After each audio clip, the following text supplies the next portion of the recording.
I just remember at one point thinking to myself, this isn't normal for a kid to be I'm this weird. concerned about.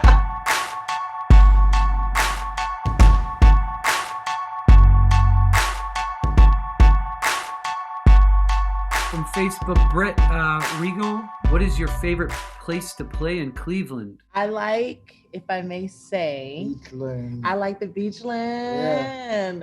There's just man, I mean, go do the research. The Beachland Welsh shows hit hard. I'll never forget Two Nights of Love, which really was dope because here I am, a Clevelander, and we're going to do 2 shows at the same place back to back. And I'm wondering, what is this impact going to be? Are the crowds going to be the same? Do we have that difference from night to night, if you will? When I tell you the 2 nights were so amazing in and of itself, and very, very different. And I'm like, brilliant. I didn't know what to attribute it to more than the placement of where this place was, because you have to drive to this place specifically to go hear the music. And so the entire intentionality of its placement is just this ear that is closed off in this garage style of listening that I am 100% a fan of. So it's my favorite venue in Cleveland, and that's saying a lot because there's a lot of really special places. I think it's because we played our very first show in the tavern there, and there's just a really deep connection to that venue. I've seen amazing shows there. I've been inspired by other artists there so many times. On that note too of local venues, because everybody has them, no matter where you live, you have your spot. Without shows, I don't know how they're making it through. I hope most of them do. I don't know if they all will, but anything you can think of to help support them, the Beachland put on, they've been putting out new merch, and they posted a picture of a really sweet shirt that they just made, and so I ordered it. I don't know if I normally would go to a venue and buy a t-shirt, but some merch there's something I can do right now, and I know it's not enough, but I just wanted to use it as a little plug to support your local venues, whether it's just buying a gift card if they do gift cards or something so you can use it later, but keeping them active.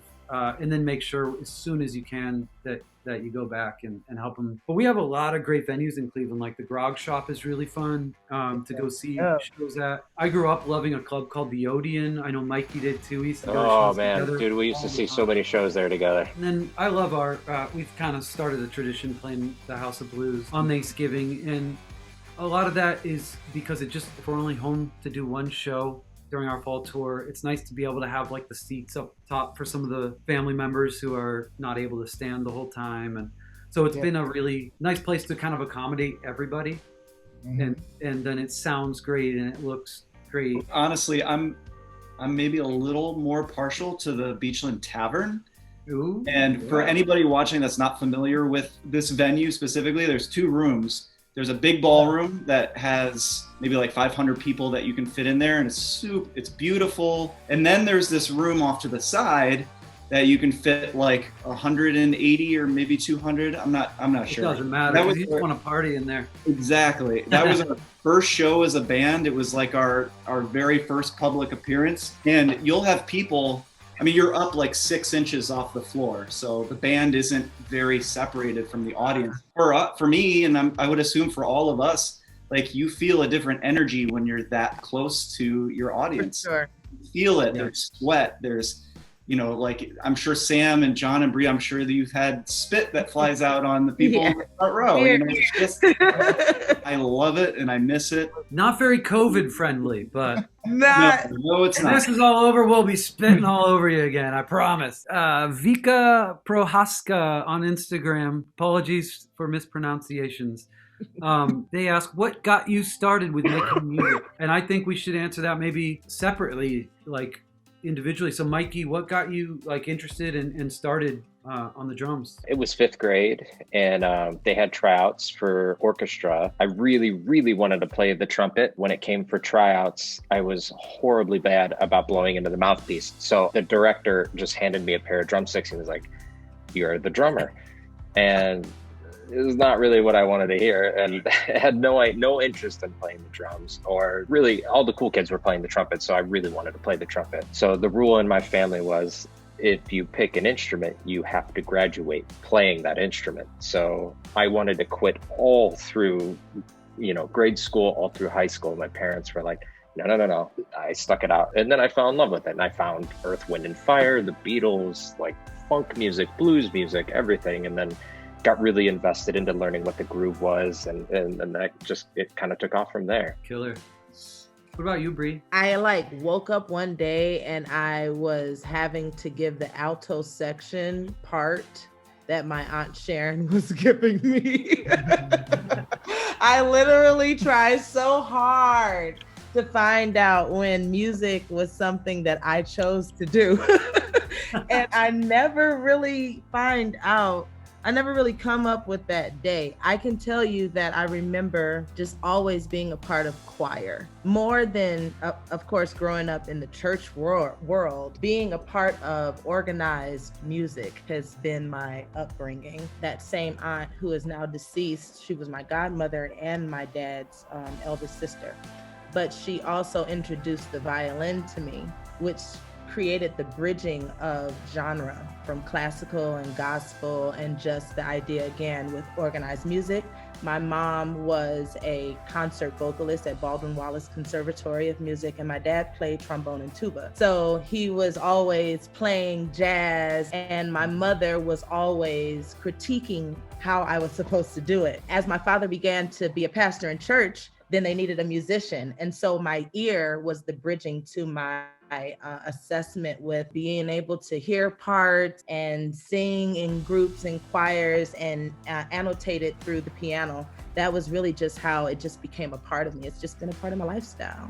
Amazing. Yeah. So it's crazy because I'm trying to run away from it and do this fashion thing. And then music is just no, do this. Your mom is an insane singer as well. So it's no guessing game where you got such a big, amazing voice. Johnny, what about you, man? I used to take my mom's old tapes and put tissue in them. And they had a recorder part where it would record my voice as well. I would take two of them and put tissue in both, and I would stack harmonies. I would go between that is the so two crazy. You're weird. And stack harmonies. Yeah. And I was like, I am dope ass. I don't know what made me think to go between the two tapes and play what I'm singing and record that with what you're recording next on the next because tape. Neither one of my parents are musical like that. My mom, dad, neither one of them are incredibly gifted. They probably sing on key. My mom has a pretty voice, heavy on the vibrato. Stop. I just remember at one point thinking to myself, this isn't normal for a kid to be this concerned about harmony. I didn't grow up around musicians. Yeah. So I didn't have equipment and stuff. But I just remember from church training, my godparents, and just doing different weird shit. How old were the two of you when you started singing together? Oh, okay. Were you out of high school? Yeah, you were out. Yeah. Yeah. So I was I was 17 and he was turning 20. I know, right? I was definitely a Cleveland girl in Denver. Yeah. I was looking for the music seriously. I wanted to find something that was going to enrich me. Irony is, it was the same ultimatum that John gave me in order to stay in Cleveland. He said, you told me I had 3 weeks to find the music. And I was like, oh my God, I don't know where I'm gonna start looking. But it was the same thing that I had said when I was in Denver. I just need to find the music. So yeah, I think we're 18 and 20, 17 and 20. Yeah. And I was coming out of high school, and I was very much so intrigued with this same little bad kid that apparently was sticking tissue and tapes and recording stuff, because it was doing that just with actual equipment. So I ended up singing for Jonathan Bryant. The circle, just like in Cleveland, was small. We all sing with each other, for each other, do the gigs, have your favorite spots and stuff. So yeah. How old were you guys when you were really about to make this a business? My dad was in bands my whole life. is an amazing drummer, and music was just around the house all the time. My mom would sing and make up little songs. My dad had his bands and played drums, had a great record collection. And so I had a guitar, like a toy guitar, when I was like 3, and I would kind of make up little songs on that. Or like, I remember playing, maybe when I was like 5, playing like Rolling Stones songs, like the easy ones, like Satisfaction and stuff. Then when I was 8, I actually kind of got a little bit serious about the guitar. And then I got a nicer guitar and got kind of serious and started kind of similar, John. Like, I remember my dad was funny. He really is probably a big reason that I stuck with the music thing, because he sort of saw that I was passionate about it, but I didn't really know it yet. I remember he went to Guitar Center and got a 4-track tape thing, and brought it home. And he said, "Here you go. You'll pay me back for it, you know, doing chores and whatnot." And I did. I paid him back, but I never asked for this 4-track thing, and I didn't really know what to do with it yet. I had just like a handheld mic. I would beg my dad to leave his drums set up at the house instead of keeping them in like his band's trailer or whatever. I would set them up in the garage and hang the mic from the rafters of the garage and record those. I remember miking, I don't know how I got this idea, but I mic'd my sister's metronome to get a click track. I don't know why but I knew I couldn't keep it all together without it. So yes. Click, that would be one channel. Then I put the drums on, then I would hit that tag. Guitar, and then I put a vocal, and it sounded so bad. All of it. I have boxes of these tapes, and it sounded like I really, really wanted to be Billy Corgan, but but like a bad Billy Corgan's. Just it's like I don't know. That was kind of my journey. And Jimmy, what about yours? So my parents played in a wedding band just as long as I can remember. I have older sisters, and all of our family videos of like Christmas and New Year's.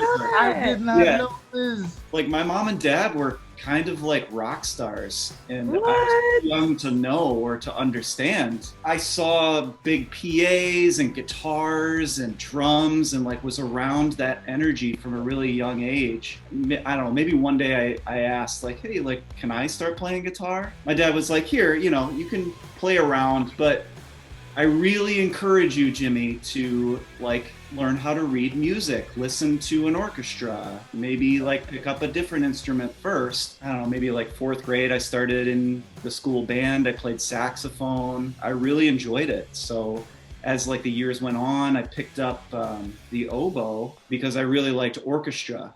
Because saxophone, you can't have a saxophone in the orchestra. So I had to pick an instrument that was a lot more orchestra friendly. So I played oboe. I learned a lot about how all the different instruments interact with each other to create beautiful sounds, and how they can bring out different emotions. And I think that was like my moment where I realized, like, I love how you can create things by combining all these different like elements and different sounds and different colors and all that stuff. So I started to learn how to record and produce and arrange and all that stuff. So I would join bands randomly, play guitar here. Other bands, they already had a guitar player, so they throw you on bass, which I guess, I don't know, most bass players probably wanted to start on guitar and they already had a guitar player, so you play bass. That's the story. So, yeah. But I started like producing those bands, recording them, and fell in love with the entire process. I stopped doing the oboe so that I could focus mainly on just recording and writing. And I met all these lovely people along the way, and Welshly Arms was kind of my final like landing spot. And obviously this is the most right thing for me. I love every part of this band, every person in this band, every part of the process. So that's it.